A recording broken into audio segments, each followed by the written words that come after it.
भी अगर हम चाहेंगे कि गाजा को जो नुकसान इजराइल ने किया है वो भरा जा सके तो भरपूर उसकी भरपाई नहीं की जा सकती। देखिए, फलस्तीन के लोग जो है, फलस्तीन उनका था, उनका है, उनका रहेगा। रिवर टू सी, फलस्तीन विल बी फ्री।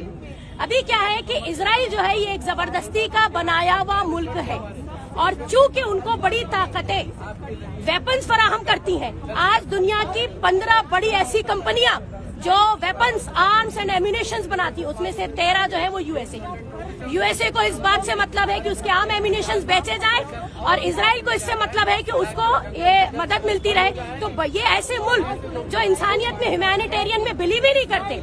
मैं बात अभी मुसलमानों की कर ही नहीं रही हूँ, मैं तो अभी बात ह्यूमैनिटेरियन ग्राउंड्स पे रख रही हूँ। तो उसके बेसिस पर देखा जाए तो ये पूरी हमारी जो अर्थ प्लैनेट है उसपे एक सबसे बड़ा धब्बा है अब तक का, हिस्ट्री का सबसे बड़ा, मतलब कि अब तक का सानेहा ये कहा जाएगा।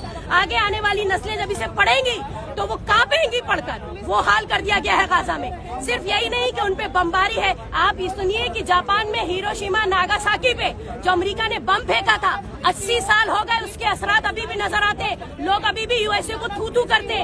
आज गाजा पे उससे 3 गुना ज्यादा बमबारी अब तक गाजा पे की गई है। ठीक है, हजारों हजार की तादाद में बच्चे सिर्फ कत्ल नहीं किए गए, उनके जिस्म के गोश्त के लोथड़े उठाए जा रहे हैं। देखिए, फलस्तीन सिर्फ ये नहीं है कि एक मुसलमान मुल्क है, वो मुसलमानों का पहला किबला है।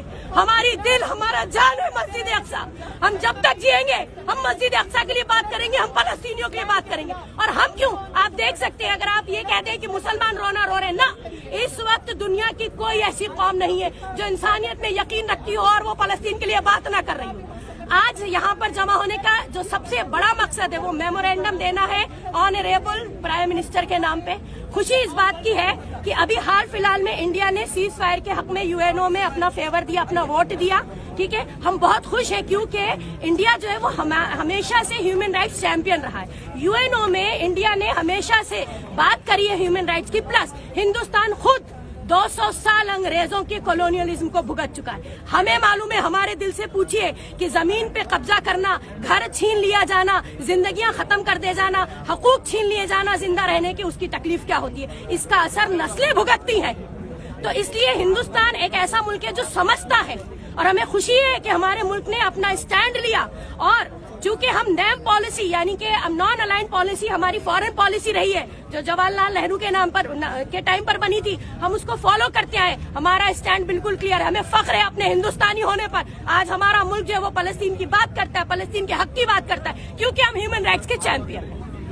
तो इसी के चलते आज हमने यहाँ मेमोरेंडम दिया। हमारी कुछ डिमांड्स है कि एक तो सीज फायर फौरन होना चाहिए, जो नुकसान हो गया वो तो अब भरा नहीं जा सकता आने वाले 1-2 सदी तक, लेकिन जो बच गए हैं उनको बचाया जाए और जो बच गए हैं उनको प्रॉपर मेडिकल एड पहुंचाई जाए, खाने पीने का सामान पहुंचाया जाए, बेसिक नेसेसिटीज के लिए वो लोग तरस रहे, उनको पानी जैसी चीज बंद कर दी गई है। हॉस्पिटल्स तो वैसे ही तबाह हो गए, जो बचे कुचे थे उसमें ऑक्सीजन बंद कर दी गई। कल ही 32 बच्चे ऑक्सीजन बंद कर देने की वजह से मार दिए गए। जो लोग आईसीयू में पड़े थे शायद वो जिंदा रहते, वो मर गए। तो अब आप देखिए कि इतने हद तक जुर्म है या इस हद तक जुल्म है कि हमें अल्फाज नहीं मिल रहे, हम क्या बयान करें।